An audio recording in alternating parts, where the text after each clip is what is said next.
bunch of artwork in here. Seems pretty old. Nicole, this is probably your area of expertise. What do all these paintings mean? Let me see.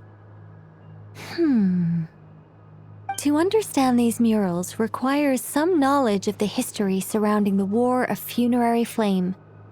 I shared a little of this with Lauma before. Yes, I think I follow.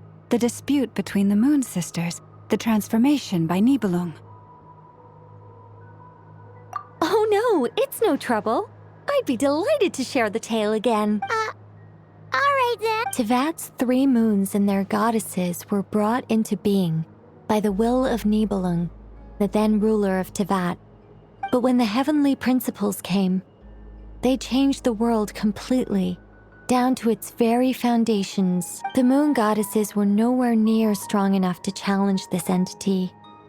But the heavenly principles did not view them as heretical entities that had to be removed. Essentially, the 3 moons existed to keep this planet alive and operational, which did not directly conflict with the heavenly principles' aims. Nevertheless, the inherent precariousness of this arrangement would soon be revealed. Nibelung returned. Yes. He did, and thus began the War of Funerary Flame, a battle for dominance between Nibelung and the heavenly principles. Discord would soon emerge between the 3 Moon Sisters. One would voice the opinion that they should follow Nibelung, for it was he who first hung the moons in the sky. Another would argue that taking sides in the conflict would only bring the world closer to ruin. There was no telling where it would lead, especially since their creator had returned, bearing the perilous power of the abyss. Nibelung would eventually discover their disloyalty. He had all 3 imprisoned before transforming the moons into weapons with which to fight against the heavenly principles. What? Weapons? Yes. The very moons that had once defended the planet became instruments of death and destruction. And although the heavenly principles and the 3 Moon Sisters had once been at peace, it now seemed that the moons posed an unacceptable threat to Tevat.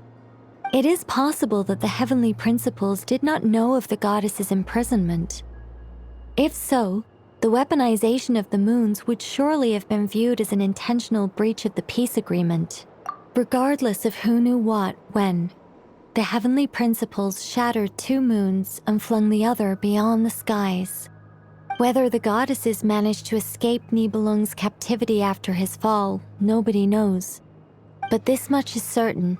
From that day on, the moons no longer belonged to Tevat. The rejection slowly drained their power until eventually they passed away.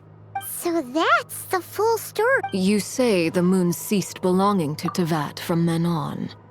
Why then would Columbina be born here? That is perhaps due to the lingering connection between the Frost Moon, which was not shattered, and this world. You could see it as the 3 sisters' dying wish. They never desired war.